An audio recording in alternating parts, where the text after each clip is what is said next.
Assalamu alaikum students.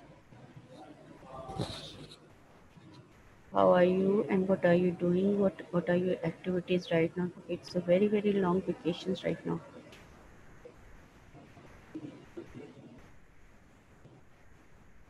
If you don't get me, अगर आवाज़ नहीं आ रही, if you don't get the theory lecture, then just give a note on the chat. ठीक है, chat पे आप उसमें मैसेज कीजिए so that ये पता हो कि आप लोगों को अब मेरी आवाज़ आ रही है. You can receive the lecture. ठीक है. Now, this week we have started pulmonary system, the respiration.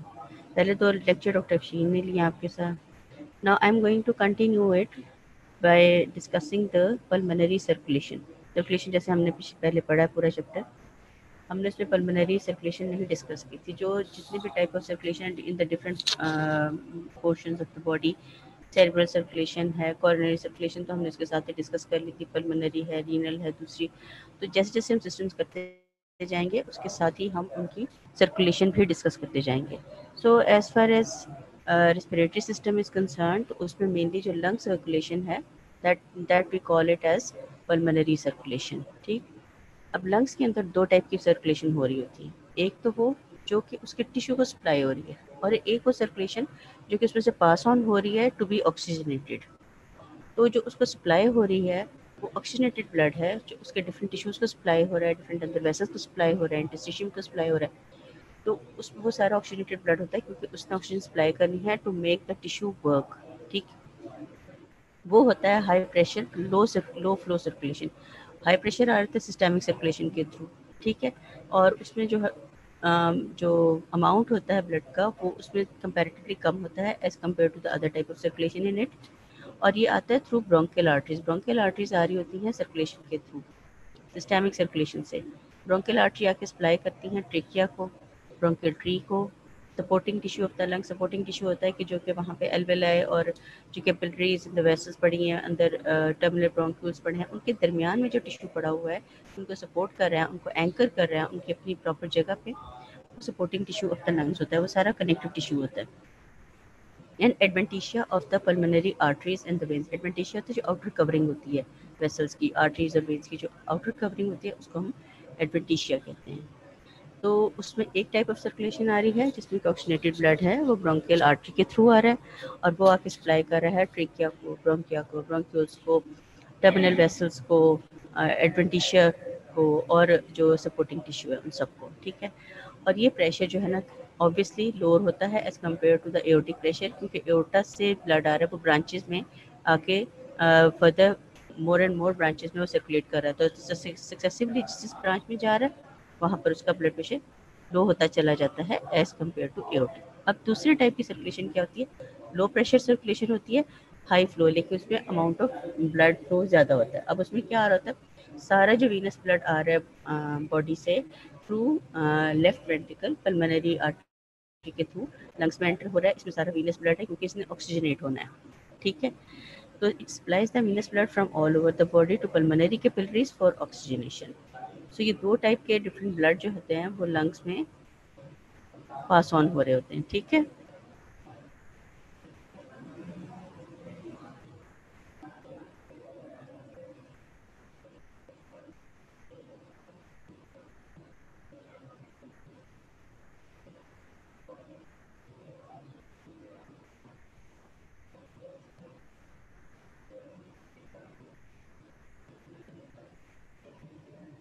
तो दो टाइप की सर्कुलेशंस है, एक high pressure low flow circulation, oxygenated blood bronchial artery से आ रहा है. Low pressure high flow circulation होती है जो कि वीनस ब्लड आ रहा है from all over the body through pulmonary artery और जाके पल्मोनरी कैपिलरीज की तरफ जाता है ताकि वो ऑक्सीजनेट हो जाए वहाँ पर.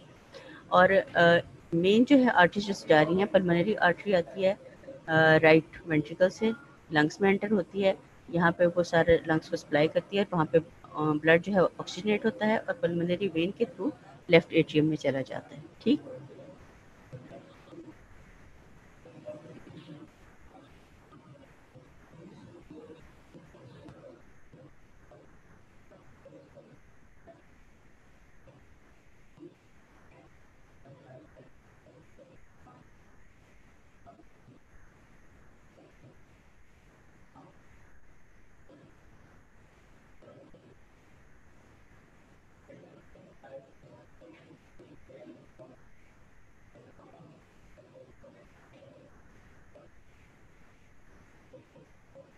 Now, next we come to the physiological anatomy of the pulmonary circulatory system. यानी जो pulmonary circulatory system के different जो anatomical parts हैं उनके functions क्या हैं. अब उसमें हम 3 कैटेगरीज में डिवाइड करते हैं इसके डिफरेंट पार्ट्स को. एक तो पल्मोनरी वेसल्स होती हैं, दूसरी ब्रोंकियल वेसल्स होती हैं और तीसरे लिम्फेटिक्स होती हैं.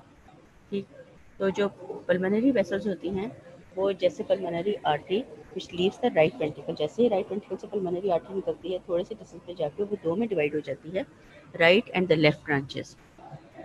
तो और जाके वो सप्लाई कर देती हैं right and the left lungs को. और ये जो वेसल्स होती हैं ये थिन वॉल्ड होती हैं, शॉर्ट होती हैं और उनका डायमीटर बड़ा होता है और दे आर इलास्टिक होती है, ज़रा वो दे आर मोर डिस्टेंसिबल, यानी वो डिस्टेंड हो सकती हैं. उसकी वजह से होता ये है कि अगर ब्लड प्रेशर ज़्यादा हो they can accommodate more and more blood in them. ठीक, यानी उनकी कंप्लाइंस ज़्यादा होती है. कंप्लाइंस इस हद तक ज़्यादा होती है कि for each millimetre of mercury rise in pressure 7 millilitre of blood वो ज़्यादा अकोमोडेट कर सकते हैं. ठीक है.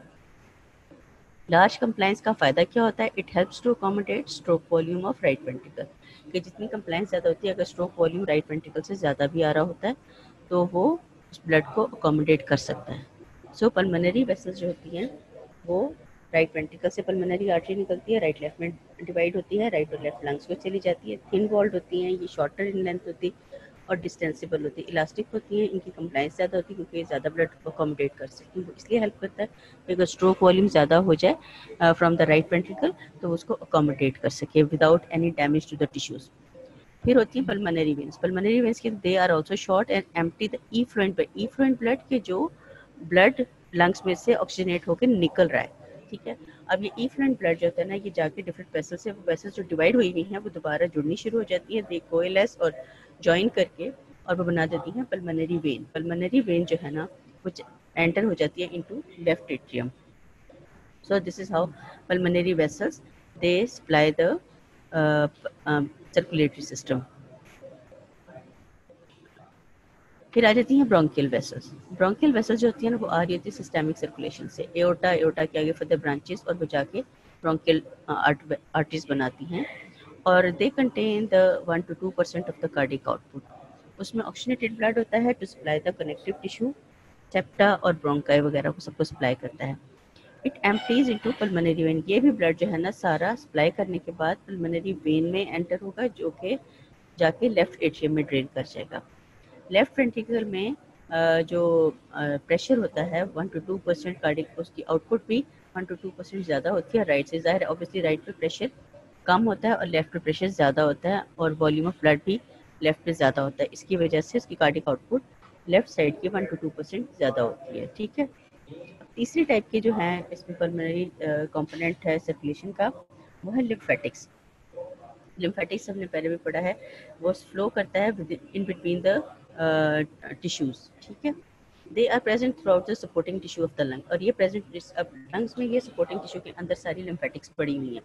और वो शुरू कहाँ से हो रही है? जहाँ पे टर्मिनल ब्रोंक्यूल्स हैं. ब्रोंक्यूल्स जाके डिवाइड एंड रीडिवाइड होके जब टर्मिनल ब्रोंक्यूल्स में चले जाते हैं तो वहाँ पर जाके ये वहाँ से स्टार्ट होते हैं और वहाँ से उन्हीं को फॉलो करते करते ये हाइलम ऑफ द लंग्स से चले जाते हैं. हाइलम वो होता है जहाँ से सारी वेसल्स वगैरह लंग्स के अंदर एंटर होनी है. Arteries, veins and the nerves जो जहाँ जिस पोर्शन से लंग्स में एंटर होती हैं वहाँ को enter and leave the lung, वो उसको कहते हैं हाइलम. तो ये जो लिम्फेटिक्स होती हैं ये सारी जाके टर्मिनल ब्रोंक्यूल्स के अराउंड टिश्यू में से स्टार्ट होती हैं और they move towards the hilum और वहाँ से जाके वो डक्ट के थ्रू लिम्फेटिक डक्ट्स में ड्रेन हो जाती हैं. ठीक है.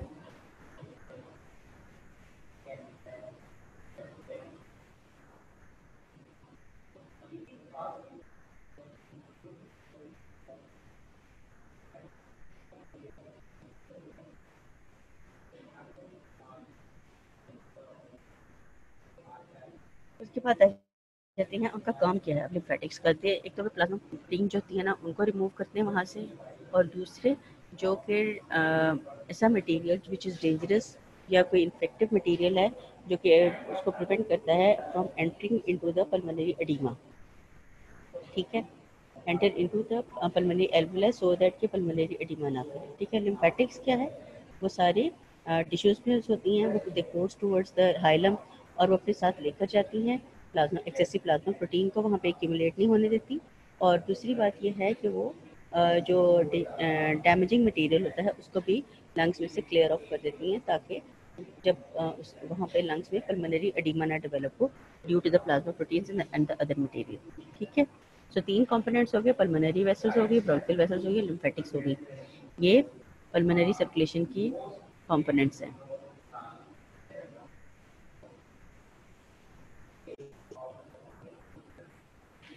अब ये डिफरेंट जो कंपोनेंट्स हैं उनके अंदर प्रेशर की वेरिएशंस क्या हैं। अब pressure pulse curve in the right ventricle pulmonary artery in comparison to aortic pressure. ये आप देखिए कि ये नेक्स्ट जो है ये ग्राफ है जिसमें आप 3 टाइप के पैटर्न्स हैं प्रेशर कर्व्स के। एक सबसे ऊपर एओर्टिक प्रेशर कर्व है और नीचे 2 प्रेशर कर्व्स हैं जो कि जिसमें के एक जो आपको रेड में नज़र आ रहा है that is pulmonary artery curve, और जो ब्लैक में नज़र आ रहा है वो है राइट वेंट्रिकुलर प्रेशर। अब जो पल्मोनरी आर्टरी है उसमें देखिए जो पीक आ रही है रेड की वो आ रही है, अगर आप वाई एक्सिस पर देखिए तो वहाँ पर जो प्रेशर है वो 25 मिलीमीटर तक ये राइज करे, यानी पल्मोनरी आर्टरी का जो सिस्टोलिक प्रेशर है वो 25 मिलीमीटर तक होता है और रेड का जो बॉटम जो है वो 8 पे कंसाइड कर रहा है उधर वाई एक्सिस। इसका मतलब ये है कि इसका डायस्टोलिक प्रेशर जो है इस 8 मिलीमीटर ऑफ मर्करी है। जो कि ब्लैक में है, ब्लैक में देखिए कि जो निचला है प्रेशर वो तकरीबन 0 to 1 के दरमियान है और ऊपर जो है ये ओवरलैप हो गया है by the upper limit of the pulmonary artery, तो इसका प्रेशर भी 25 मिलीमीटर ऑफ मर्करी है। यानी राइट वेंट्रिकल का जो सिस्टोलिक प्रेशर है वो 25 मिलीमीटर ऑफ मर्करी है और उसका diastolic pressure 0 to 1 millimetre of mercury. अब ऊपर वाला जो है जो बड़ा ग्राफ है एओर्टिक प्रेशर का, उसमें देखिए कि जो पीक है वो सिस्टोलिक प्रेशर को शो कर रही है और that is up to 120 millimetre of mercury, और बॉटम जो है वो that is up to 75 to 80 millimetre of mercury. So यही बात यहाँ पे हम डिस्कस करें कि प्रेशर कर्व्स की कंपैरिजन है उन ब्लड वेसल्स के प्रेशर्स का in the different parts of the pulmonary which are related to the pulmonary pressure. ठीक, राइट वेंट्रिकुलर सिस्टोलिक प्रेशर जो कि रेड में हमने निचला कर्व देखा था 25 मिलीमीटर मर्करी, उसका सिस्टोलिक है, diastolic 0 to 1 millimetre of mercury. Pulmonary artery systolic pressure 25 millimetre of mercury है और 8 मिलीमीटर मर्करी जो निचला जो है रेड वाला, और पल्मोनरी आर्टरी और उसका मीन प्रेशर होता है 15 मिलीमीटर ऑफ मर्करी और मीन पल्मोनरी कैपिलरी प्रेशर जो है वो 7 मिलीमीटर ऑफ मर्करी है। ये हम कैलकुलेट करके निकाल लेते हैं। ठीक है, सो मेनली ये this represents the systolic and the diastolic pressures of the in the different pulmonary circulatory channels. अब लेफ्ट एट्रियल प्रेशर जो कि आप पिछले देखिए ये जो है, ठीक है, left atrial pressure is measured. अब उसको हम मेजर कैसे करते हैं कि लेफ्ट एट्रियम जो है वो राइट एट्रियम के मुकाबले में थोड़ा पोस्टीरियरली पड़ा होता है, थोड़ा पीछे उसकी छुपा होता है, सो उसको डायरेक्टली हम कैथेटर पास करके तो हम उसका प्रेशर नहीं नोट कर सकते जैसे हम राइट एट्रियम का कर सकते हैं। उसके लिए हम क्या करते हैं कि राइट एट्रियम के थ्रू हम कैथेटर पास करते हैं, वो कैथेटर राइट वेंट्रिकल में जाती है, राइट वेंट्रिकल से जो पल्मोनरी वेन आर्टरी निकल रही है वहाँ से जो लंग्स में जा रही है उसके साथ साथ ये कैथेटर पास होती जाती है, और जैसे जैसे ब्रांचेस होती जाती हैं तो कैथेटर जो है जाके एंड में जो स्मॉलेस्ट पल्मोनरी आर्टरी होती है वहाँ जाके अंदर स्टक कर जाती है वेज की शक्ल में, और वहाँ से जो जितना प्रेशर वहाँ होता है उस प्रेशर को वो रिकॉर्ड कर लेते हैं थ्रू दिस कैथेटर जो कि अटैच होती है टू द बैरोमीटर, तो उससे हम प्रेशर मेजर कर लेते हैं। चूँकि ये वहाँ पर जाके वेज हो जाती है कैथेटर, इसलिए इस प्रेशर को हम कह देते हैं वेज प्रेशर। अब ये जो प्रेशर होता है it is always 2 to 3 millimetre more than the left atrial pressure, क्योंकि यहाँ से ब्लड निकल के लेफ्ट एट्रियम में जाना है।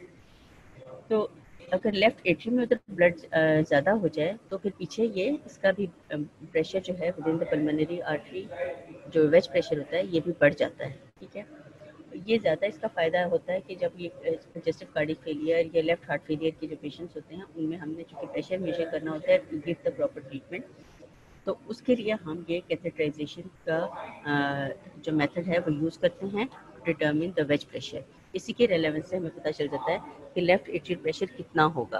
ठीक है, तो लेफ्ट साइड हार्ट फेलियर में उसकी प्रेशर चेंजेस देखने के लिए हम ये मेथड यूज़ करते हैं। अब ये देखिए कि ये जो है एक ग्राफ है विच represents the pressure in the different vessels of the lungs. ठीक है, अब the red curve denotes the arterial pulsation. अब ये जो रेड जो नज़र आ रही है ये आर्टीरियल पल्सेशन है। आर्टीरियल पल्सेशन जो है ना वो ज़्यादा आर्टरी में नज़र आएंगी। तो पल्मोनरी आर्टरी में ये आपको तीनों नज़र आ रही हैं। अब इसमें तीन आप देखिए कि वाई एक्सिस पे जहाँ पे ये वेव्स आ रही हैं, इस पर डी एम और एस है। एस मीन सिस्टोलिक और मी एम फॉर मीन प्रेशर जो है और डी फॉर डायस्टोलिक, क्योंकि आर्टरीज में ही तीन डिफरेंट प्रेशर होते हैं। तो पल्मोनरी आर्टरी में जो सिस्टोलिक प्रेशर होता है वो 25 मिलीमीटर ऑफ मर्करी होता है, जैसे आप वाई एक्सिस पे देख रहे हैं। और जिसका मीन आर्टीरियल प्रेशर है वो 15 मिलीमीटर ऑफ मर्करी है, और जो इसका डायस्टोलिक है वो 8 मिलीमीटर ऑफ मर्करी है। जबकि पल्मोनरी कैपिलरीज में अगर आप देखिए तो चूंकि इसमें पल्सेशंस नहीं होती तो एक ही प्रेशर होता है, और वो है that is 7 millimetre of mercury. और लेफ्ट एट्रियम में जो प्रेशर होता है इन सबसे कम होता है, that is between 4 to 5 millimetre of mercury इसका प्रेशर है। सो ये जो है ग्राफ ये शो कर रहा है डिफरेंट जो चैनल्स हैं, डिफरेंट जो एरियाज हैं पल्मोनरी सिस्टम के, वहाँ पर प्रेशर चेंजेस क्या हैं। ठीक है, अब लंग्स में डिफरेंट जो पार्ट्स हैं उनमें लंग वॉल्यूम्स डिफरेंट होते हैं डिफरेंट एरियाज में। ठीक है, ऑन दी होल लंग में कितना वॉल्यूम जा रहा है, 450 ml जाता है लंग्स में, which is 9% of the total blood volume. Total blood volume हमारा होता है 5 लीटर्स। ठीक है, तो उसका 450 ml जो है वो जाता है लंग्स में, और उसमें से 70 मिलीलीटर जो है ब्लड ये लंग कैपिलरीज में चला जाता है, रेस्ट लंग के डिफरेंट टिश्यूज में जाता है। लंग्स जो होते हैं ना they can serve as a reservoir होता है जहाँ पे ब्लड कूलिंग हो सकती है, जहाँ ब्लड जमा हो सकते हैं, जो कि वो पोर्शन जहाँ पे ब्लड अकोमोडेट हो सकता है। अगर प्रेशर ज़्यादा हो जाए या ब्लड वॉल्यूम ज़्यादा हो जाए तो वो उन एरियाज़ में ब्लड प्रेशर जो है ना वो जो रेज वॉल्यूम है या रेज प्रेशर है वो अकोमोडेट हो जाता है।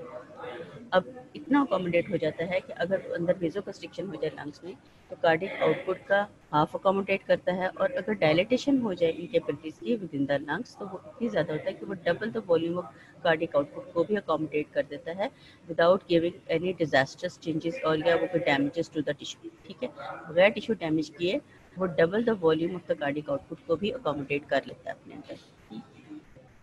अब left heart failure, mitral stenosis, mitral regurgitation, ये वो तीन चीज़ें हैं। Left heart failure, left side of the heart atrio ventricle जो है ना वो फेलियर में चले गए हैं, नॉन फंक्शनिंग हो गए। या माइटल स्टेनोसिस है, माइटल वेल जो है वो left side of the heart पे पड़ा होता है, लेफ्ट एट्रियम लेफ्ट वेंट्रिकल के दरमियान।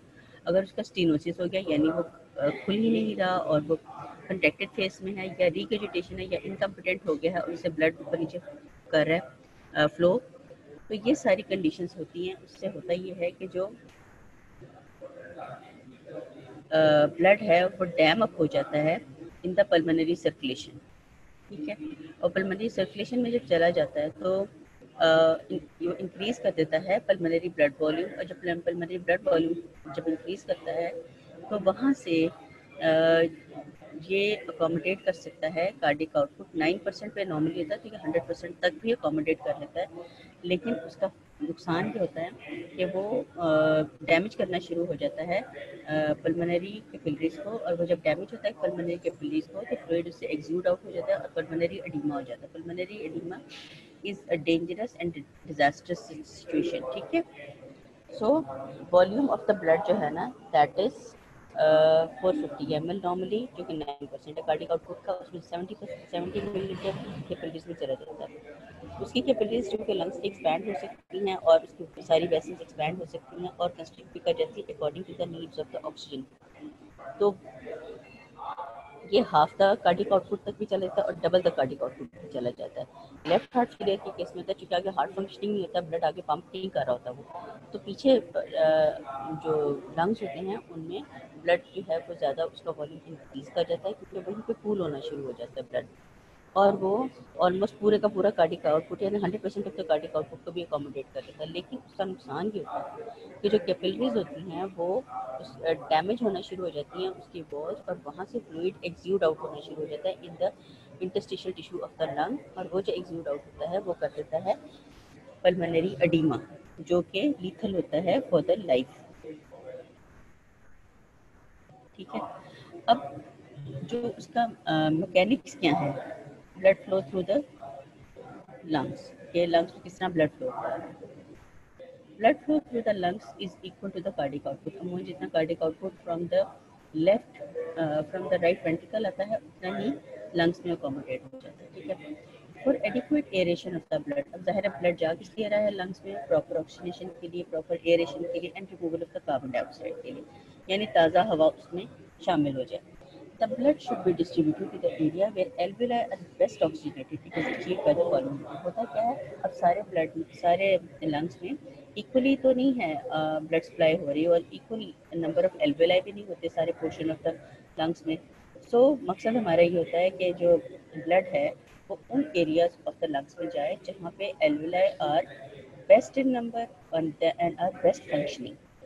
अब वो उसके लिए हम क्या करते हैं कि decreased alveolar oxygen reduces local alveolar blood flow by vasoconstriction. अब जिस एरिया में ऑक्सीजन लेवल कम होता है लंग्स में, वहाँ पे वेसोकंस्ट्रिक्शन हो जाती है। अब वेसोकंस्ट्रिक्शन होकर ब्लड उधर नहीं जाता तो बल्कि ब्लड डाइवर्ट हो जाता है उन एल्वेलाई की तरफ जिनमें के ऑक्सीजन लेवल ज़्यादा होता है, जो कि वेल वेंटिलेटेड होते हैं, ठीक है। वेसोकंस्ट्रिक्शन उन एरियाज में होती है जहाँ पे कंसंट्रेशन ऑफ ऑक्सीजन 70% रह जाती है, यानी और उसका प्रेशर 73 मिलीमीटर ऑफ मर्करी होता है। अब वेसोकंस्ट्रिक्शन होती कैसे है कि वो एरियाज जहाँ पे अगर ऑक्सीजन लेवल कम हो जाता है, वहाँ की जो वेसल्स हैं उनकी एपिथेलियल लाइनिंग से एक सब्सटेंस रिलीज होता है जो कि वेसोकंस्ट्रिक्टर सब्सटेंस होता है, ठीक है। उस वेसोकंस्ट्रिक्टर सब्सटेंस ने जो है वेसोकंस्ट्रिक्शन कर देनी है उन एरियाज में ताकि ब्लड डाइवर्ट हो जाए दूसरे एरियाज ऑफ द लंग्स में जहाँ पर के ऑक्सीजनेशन बेटर हो सके, ठीक है। Vascular resistance is increase. अब वेसोकंस्ट्रिक्शन से होता क्या है, vascular resistance is increased up to 5-fold to distribute the blood flow where it is more effective, thus providing an automatic control system for distributing blood flow, ठीक है।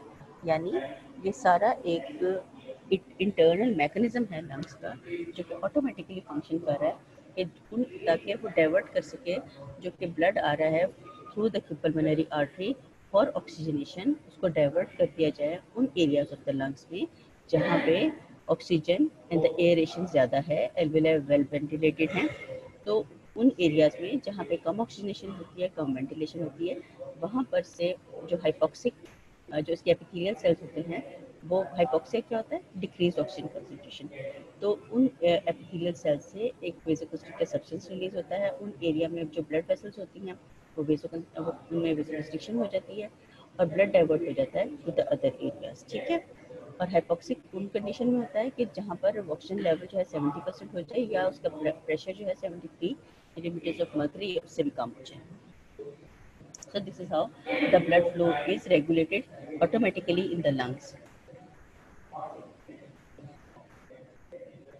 दूसरा क्या है चीज़ जो अफेक्ट करती है ब्लड फ्लो को, hydrostatic pressure gradient effect on regional pulmonary blood flow.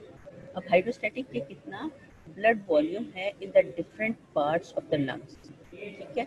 उनका ये अगर जहाँ पर हाइड्रोस्टैटिक प्रेशर ज़्यादा है वहाँ से फिर वो टुवर्ड्स लो हाइड्रोस्टैटिक प्रेशर जो है वो ब्लड फ्लो करेगा, ठीक है। In the normal upright adults, lowest point in the lungs is 30 centimeter below highest point. यानी कि अगर बंदा सीधा खड़ा है तो लंग्स का जो हाईएस्ट पॉइंट और लंग का लोएस्ट पॉइंट है उनके दरमियान में 30 सेंटीमीटर का डिस्टेंस है। और जो प्रेशर डिफरेंस आ जाता है from the upper and the lower का लिमिट का वो 23 मिलीमीटर ऑफ मर्करी का प्रेशर डिफरेंस आ जाता है। ये प्रेशर ग्रेडियंट होता है जिसकी वजह से ब्लड फ्लो जो है ना from the high pressure to the low pressure जाता है। अब उसके दरमियान में अब अपर मोस्ट और लोअर मोस्ट के दरमियान में एक मिड लेवल भी है। जो mid level of the lungs है वो कार्डिक लेवल पर आ जाता है, हार्ट के लेवल पे उसका प्रेशर होता है, ठीक है। यानी जितना pressure with in the cardiac vessels है उतना ही प्रेशर उस दरमियान के एरिया में है। अब क्या होता है कि इन द नॉर्मल जो pulmonary arterial pressure in the upper most portion of the lung, upper most portion of the lung में क्या होता है कि 15 मिलीमीटर ऑफ मर्करी लेस होता है वहाँ पे pressure as compare to pressure at the heart level. जो portion of the lung heart के लेवल पर है वहाँ पर जितना प्रेशर है उससे 15 मिलीमीटर ऑफ मर्करी कम होता है in the upper most portion of the lungs और 8 मिलीमीटर ऑफ मर्करी ज़्यादा होता है in the lower portion of the lung, ठीक है। सो ये एक डिफरेंस आ जाता है of the pressure from the upper and the lower portions.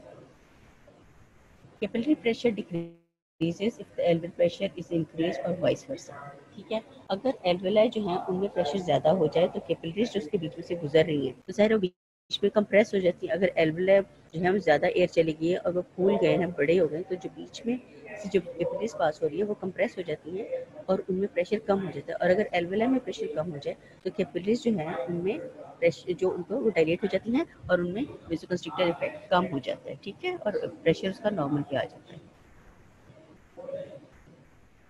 Now ये आप देखिए, ये एक ग्राफ है which is showing the blood flow at different levels in the lungs के डिफरेंट लेवल पे कितना ब्लड प्रेशर लेवल कितना है of an upright person. Rest पे जो कि आपको नीचे रेड कलर में नज़र आ रहा है, उस पर्सन के different levels of the lungs पे जो पर्सन का प्रेशर है विद इन द लंग्स वो क्या है। अब आप कॉर्नर पे देखिए, top, middle level of the lung and the bottom, और ऊपर जो है वाई एक्सिस पे ब्लड फ्लो है कि कितना है per unit of the tissues के कितना मिल रहा है। अब अगर आप रेस्ट पे देखें, दोनों ही कंडीशन में जो जो टॉप ऑफ द लेवल है उस पर कम से कम प्रेशर है ब्लड फ्लो का, और जो मिडल है वहाँ से बढ़ना शुरू हुआ है और गोइंग टूवर्ड्स द बॉटम वो मैक्सिमम की तरफ चला गया, ठीक है। So lower portion of the lungs में प्रेशर ज़्यादा होता है as compare to the upper portion of the lungs. इसी तरह एक्सरसाइज के दौरान भी तो बेसिक जो है level of the blood flow जो है वो in the topmost area कम ही होता है, लेकिन एक्सरसाइज के साथ ही वो चूँकि बढ़ता जाता है प्रेशर, तो ब्लड फ्लो भी जो है उसके हिसाब से बढ़ता चला जाता है, but still it is maximum in the bottom area of the lung, ठीक है। अच्छा, अब ये this is very interesting diagram, इसको आप ज़रा गौर से देखें।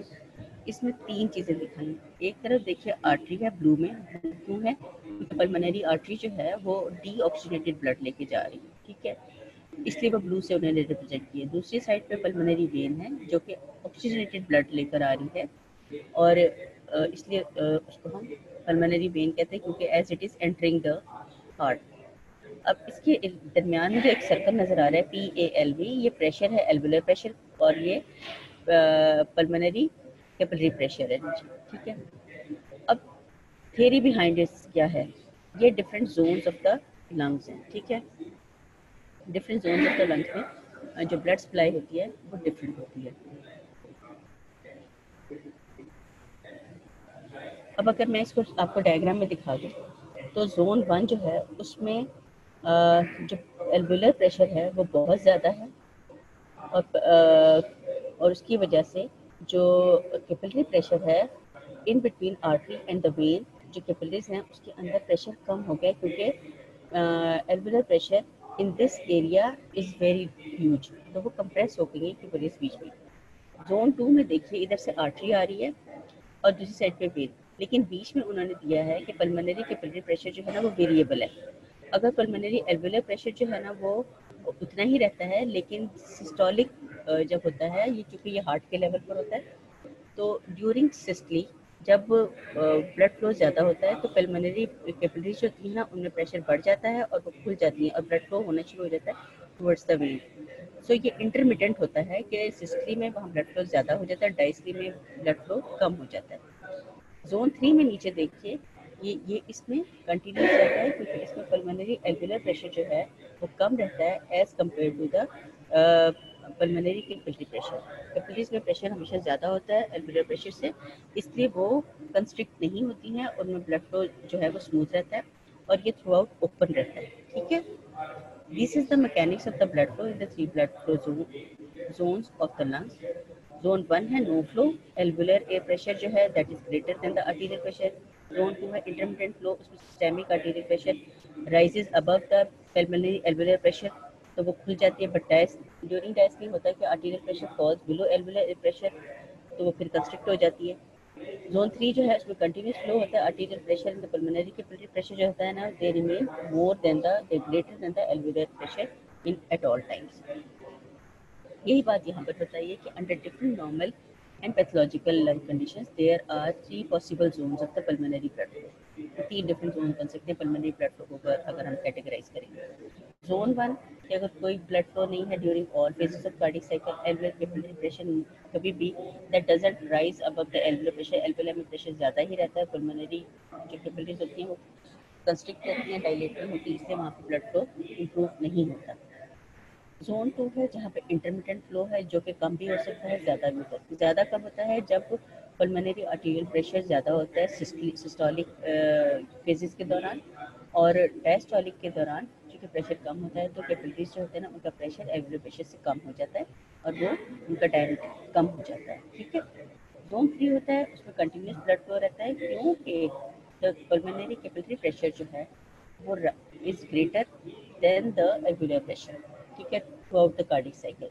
मोस्ट ऑफ द टाइम जो नॉर्मल लंग होता है उसमें दो ही जोन होते हैं, जोन 2 एंड 3। एक वो जो कि इंटरमिटेंट फ्लो है और एक वो जिसमें कि कंटिन्यूस फ्लो है। ठीक है, अब आ जाती है zone 1। Zone 1 of the blood flow सिर्फ एबनॉर्मल कंडीशंस में होता है, वो बनता है लंग में सिर्फ एबनॉर्मल कंडीशंस में। इसमें क्या होता है, या तो पल्मोनरी जो सिस्टोलिक प्रेशर है वो बहुत कम होता है कि वो ओवरराइड नहीं कर सकता एल्वियोलर प्रेशर को, या एल्वियोलर प्रेशर दोनों से ज़्यादा है इस जो कि कंप्रेस कर देता है कैपिलरीज को, सो वहाँ पे ब्लड फ्लो होता नहीं। अब इसका आगे है वो कंडीशन सिर्फ नॉर्मल कंडीशंस में होती है जो जोन 1 है, no flow zone of the heart lungs. और नॉर्मल लंग्स में होता है दो जोन्स होते हैं, जोन 2 और जोन 3, एक इंटरमिटेंट ब्लड फ्लो वाला और एक कंटिन्यूस ब्लड फ्लो वाला। ठीक है, अब एक्सरसाइज में क्या होता है, effect of exercise on the blood flow through the lungs. Blood flow increases in all parts.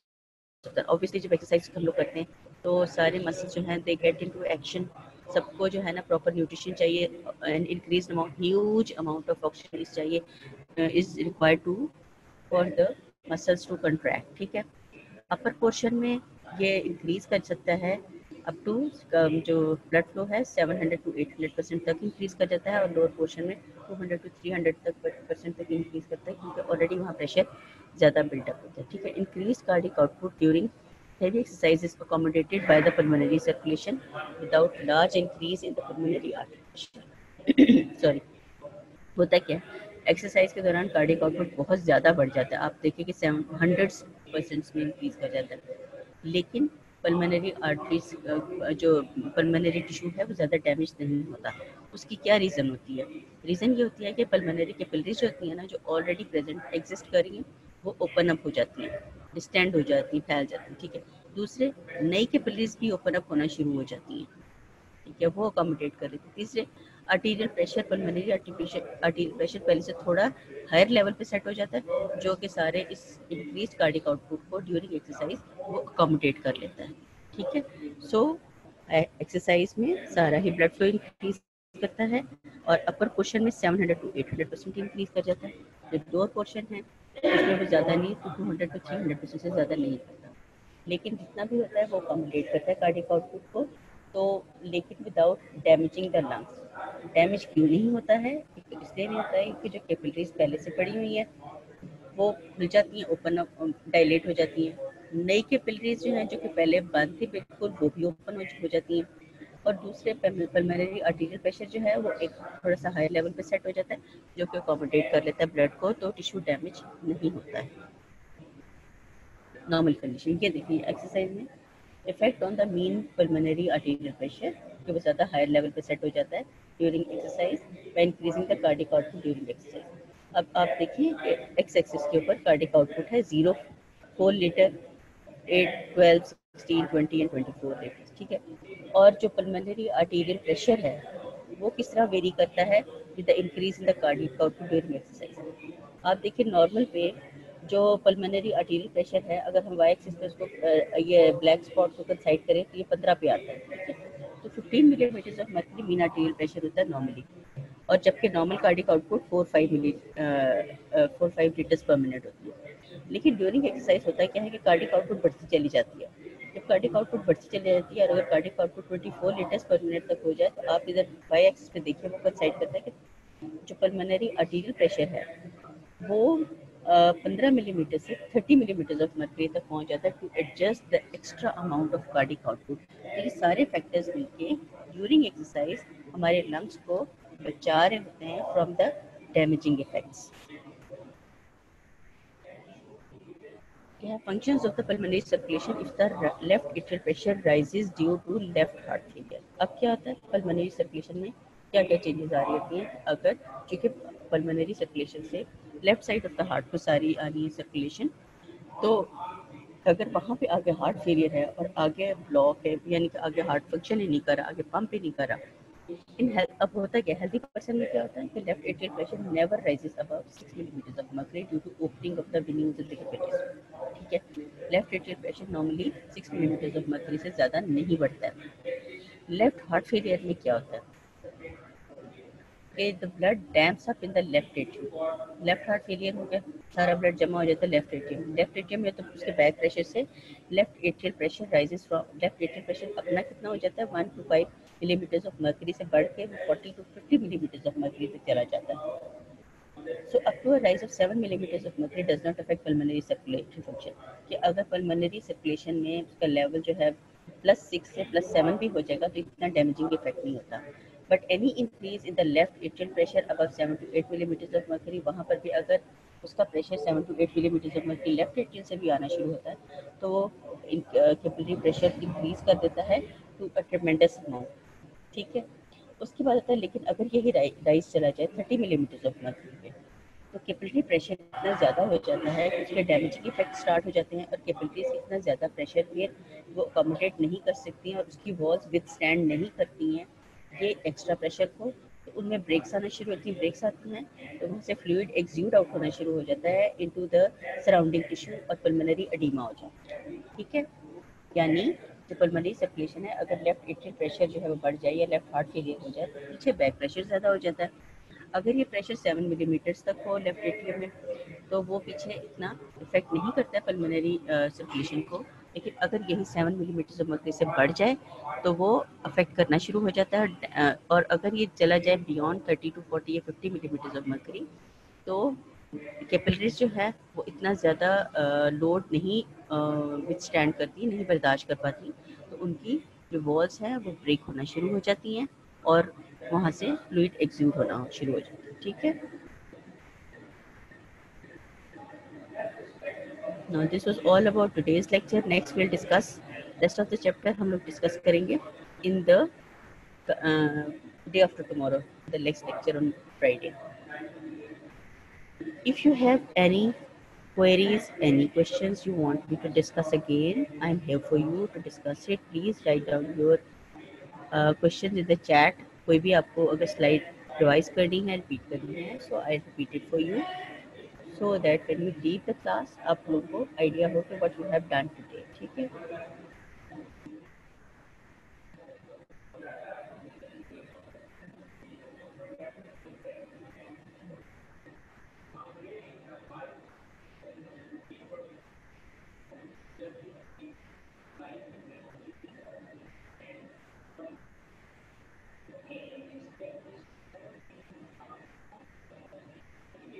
so we have discussed it till then। तो आप लोगों के जो एग्जाम हैं वो पोस्टपोन हो गए हैं, मेरे ख्याल है आफ्टर ईद वो आप लोग को नया शेड्यूल मिल जाएगा। सर्कुलेशन का टॉपिक प्रिपेयर करें अच्छी तरह से, और अगर कोई उसमें क्वेश्चन आपको लगता है कि हाँ you want me to repeat it, तो आप मुझे फ्राइडे के लेक्चर में आप मुझे चैट में उसको क्वेश्चन बता दीजिएगा, so I discuss it with you. अगर कोई आपको कन्फ्यूजन है या एम्बिग्यूटी है या प्रॉब्लम आ रही है कोई चीज़ समझने में, so we'll discuss it in the subsequent lecture। ठीक है,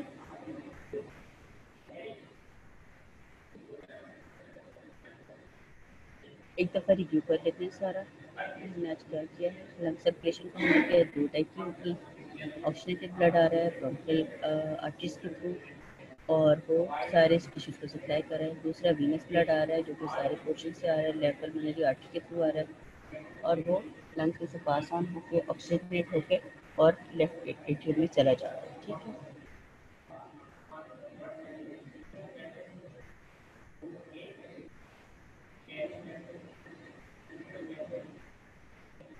ये क्या है फिजियोलॉजिकल एनाटॉमी में कौन कौन से क्वेश्चन है पल्मोनरी सर्कुलेशन की, pulmonary vessels, pulmonary arteries, pulmonary veins.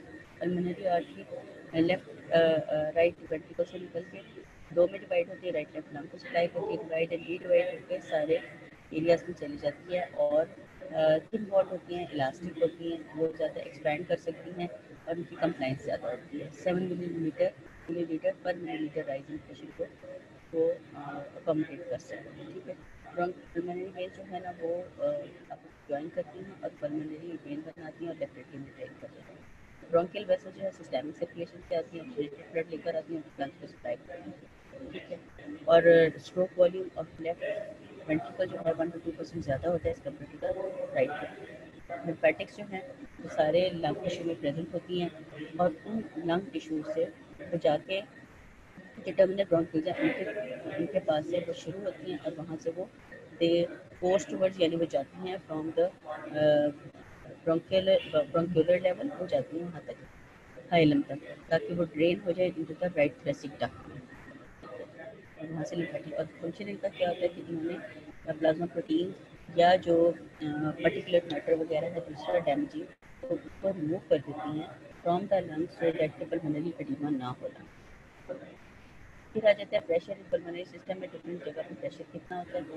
जो पल्मोनरी आर्टरी है जो कि ब्लड लेके जा रही है from the right ventricle into the lungs, उसका सिस्टोलिक प्रेशर है 25 मिलीमीटर ऑफ मर्क्यूरी, डायस्टोलिक है 8 मिलीमीटर।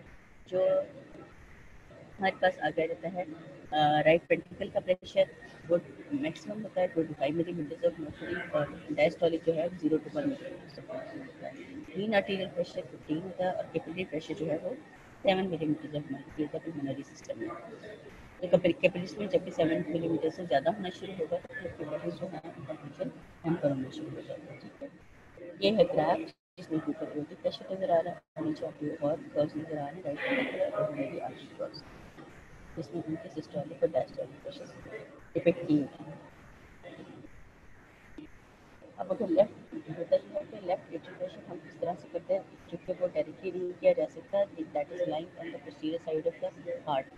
तो राइट वेंट्रिकल से हम कैथेटर पास करते हैं जो कि राइट वेंट्रिकल में जाती है, राइट एट्रियम से पास करते हैं, राइट वेंट्रिकल में जाती है, वहाँ से पल्मोनरी आर्टरी के थ्रू लंग्स में जाती है। वहाँ से जो terminal pulmonary artery smallest pulmonary artery होती है रीजन, वहाँ पे जाके वो स्टक कर जाती है वेज की शक्ल में। वहाँ से जो है प्रेशर हम मेजर कर लेते हैं और चूँकि वेज शेप होती है इसको हम वेज प्रेशर कहते हैं। वेज प्रेशर जो होता है ना ऑलमोस्ट 2 to 3 मिलीमीटर से काफ़ी ज़्यादा होता है as compare to the left atrial pressure. तो वेज प्रेशर का अपना level about 5 millimetre of mercury होता है। ठीक, और इम्पोर्टेंस इसकी क्या है कि चूँकि लेफ्ट एट्रियल प्रेशर हमें डिटर्मिन करना होता है फॉर द ट्रीटमेंट, तो हमें पता हो कि हमने क्या देना है पेशेंट को, तो उसमें ये कार्डियक कैथेटराइजेशन जो है ये बहुत इंपॉर्टेंट होती है और वेज प्रेशर की डिटर्मिनेशन बहुत इंपॉर्टेंट होती है in the congestive heart failure.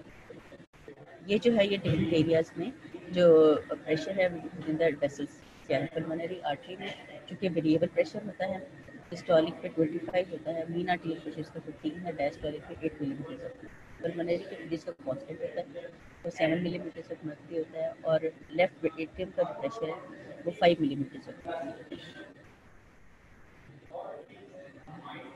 फिर आता है blood volume of the lungs.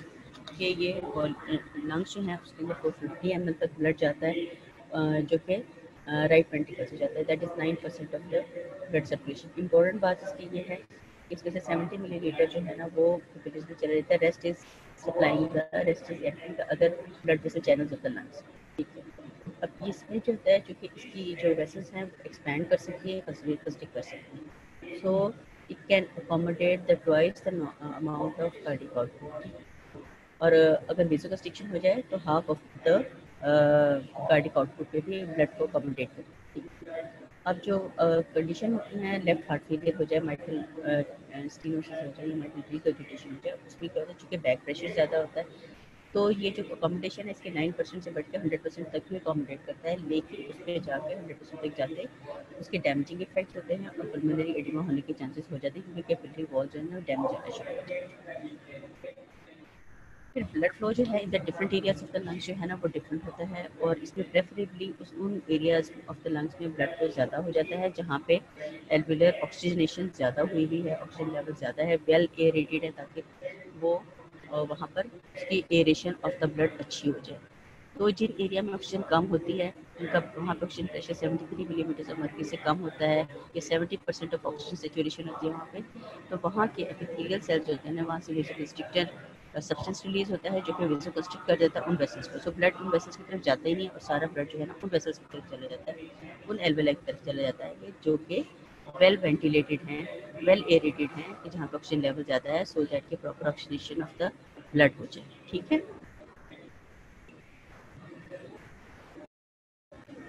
उसके बाद जो हाइड्रोस्टैटिक प्रेशर ग्रेडियंट है वो भी ब्लड फ्लो को डिटर्मिन करता है। उसमें क्या है कि अपर मोस्ट लेवल और the lower most level of the lungs के दरमियान जो डिस्टेंस है वो 30 सेंटीमीटर का है।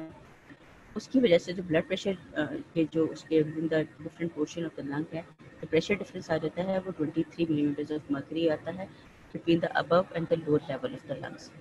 अब उसमें से क्या होता है कि जो अपर लेवल है उसमें जो दरमियान वाले लेवल से जो कि हार्ट का लेवल है, वहाँ से 15 मिलीमीटर ऑफ मर्करी प्रेशर कम होता है in the upper part of the lung, और निचला जो पोर्शन है वहाँ पर ज़्यादा होता है और उसमें 8 मिलीमीटर ऑफ मर्करी ज़्यादा होता है प्रेशर। ठीक है, कैपिलरी प्रेशर जो है ना वो डिक्रीज कर जाता है अगर एल्वुलर प्रेशर ज़्यादा हो जाए। This is very interesting. ये जो है ना ये डिफरेंट एरियाज में बताया कि जो रेस्टिंग स्टेज पे एक्सरसाइज में दोनों में आप देखिए कि जो top part of the lungs है वहाँ पर सबसे कम ब्लड फ्लो है, और जस्ट जो बॉटम में मीडियम मिडिल लेवल से टूवर्ड्स बॉटम जाए तो फिर जो ब्लड फ्लो है और वो ज़्यादा होना शुरू हो जाता है। ठीक है, सो ज़्यादा ब्लड फ्लो है इज टूवर्ड्स बॉटम।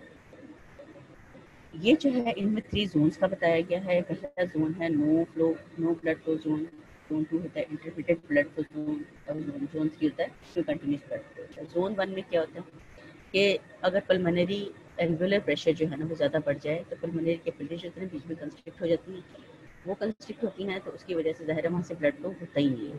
ठीक, ये एबनॉर्मल कंडीशंस में होता है और नॉर्मली जो है ना ये पोर्शन एग्जिस्ट नहीं करता है लंग्स में। जोन 2 होता है इंटरमिटेंट ब्लड फ्लो होता है, यानी कि कुछ टाइम में उसमें ब्लड फ्लो पल्मोनरी कैपिलरी से ब्लड फ्लो नॉर्मल होता है और कुछ में पल्मोनरी कैपिलरी जितने हैं वो कंस्ट्रिक्ट कर जाते हैं। जब सिस्टरी होती है, जब हार्ट कंट्रैक्ट करता है तो larger amount of the blood flows into the pulmonary artery, तो इसमें कैपिलरीज में भी प्रेशर बढ़ जाता है और वो खुल जाती है, ब्लड फ्लो स्मूथ हो जाता है। लेकिन जब डायस्टोलिक फेज आती है तो कैपिलरीज खुद से कंस्ट्रिक्ट हो जाती हैं और ब्लड फ्लो जो है ना एल्वुलर प्रेशर से उसका प्रेशर कम हो जाता है और वो कंस्ट्रिक्ट हो जाती हैं और ब्लड फ्लो रुक जाता है। सो इस प्रकार कंटिन्यूस नहीं होता है, इंटरमीडिएट। जोन 3 होता है, इसमें कंटिन्यूस ब्लड फ्लो है, उसमें पल्मोनरी कैपिलरी प्रेशर या पल्मोनरी आर्टेरियल प्रेशर हमेशा ज़्यादा होता है फ्रॉम द एल्वुलर प्रेशर, इसलिए वो ओपन अप रहती है और वहाँ से कंटिन्यूस फ्लो ऑफ ब्लड रहता है। ठीक है, नॉर्मल लंग्स में जोन 2 और जोन 3 एग्जिस्ट करते हैं और जोन 1 एग्जिस्ट नहीं करता है। ठीक, यही यहाँ पे डिस्कस किया। जोन 1 बता दें इफेक्ट ऑफ एक्सरसाइज क्या होते हैं कि सारा ब्लड फ्लो इंक्रीज कर देता है। Upper part of the lung में 700 to 800% तक जो है ना उसका कार्डियक आउटपुट इंक्रीज करती है और लोअर पोर्शन में 200 to 300% तक करती है। अगर कार्डियक आउटपुट इंक्रीज कर जाए बहुत ज़्यादा, लेकिन फिर भी जो है नॉर्मल लंग्स उसको अकोमोडेट करता है, इसलिए कि जो पहले कैपिलरीज बंद थी वो भी खुल जाती हैं और जो अभी मौजूद हैं वो ज़्यादा डायलेट हो जाती है और पल्मोनरी आर्टरी प्रेशर एक हायर लेवल पे सेट हो जाता है, जिसकी वजह से उस पर damaging effect of the increased cardiac output नहीं होता है। यही इस डायग्राम में दिखाया कि एक्सरसाइज के साथ ही जो पल्मोनरी आर्टेरियल प्रेशर है 15 मिलीमीटर ऑफ मर्क्यूरी से बढ़ के 30 पे सेट हो जाता है, और ताकि कोई डैमेजिंग इफेक्ट ना हो ऑन द लंग टिश्यूज। फिर क्या है, अगर लेफ्ट हार्ट फेलियर में या लेफ्ट एट्रियल प्रेशर या माइट्रल स्टेनोसिस या माइट्रल रिगर्जिटेशन कोई भी लेफ्ट साइड कोई भी एब्नॉर्मलिटी हो तो होता है क्या कि बैक प्रेशर ज़्यादा हो जाता है। जो 7 मिलीमीटर ऑफ मर्करी का प्रेशर है अगर उससे ज़्यादा हो जाए, लेफ्ट एट्रियल प्रेशर अगर 7 to 8 मिलीमीटर ऑफ मर्करी से ज़्यादा हो जाए तो पीछे जो पल्मोनरी कैपिलरीज हैं उन पे प्रेशर बढ़ जाता है, क्योंकि बैक पीछे ब्लड जो है वो डैम अप हो जाता है, जमा हो जाता है विद इन द लंग्स, तो वहाँ पे कैपिलरी से प्रेशर बढ़ जाता है। लेकिन अगर यही प्रेशर लेफ्ट एट्रियम में बढ़ जाए 40 to 50 मिलीमीटर ऑफ मर्करी तक या अबव 30 चले जाए तो फिर कैपिलरी जो है ना वो डैमेज होना शुरू हो जाती है, because due to excessive pressure और फ्लूइड एक्सूड आउट होता है, पल्मोनरी एडिमा हो जाता है। Pulmonary oedema is lethal for the life और डेथ भी हो सकती है if not treated within 20 to 30 minutes. ठीक है, so this is all about today's lecture. If you have any question just share it with me, otherwise I am at my side कि आपको सब समझ आ गया। ठीक है,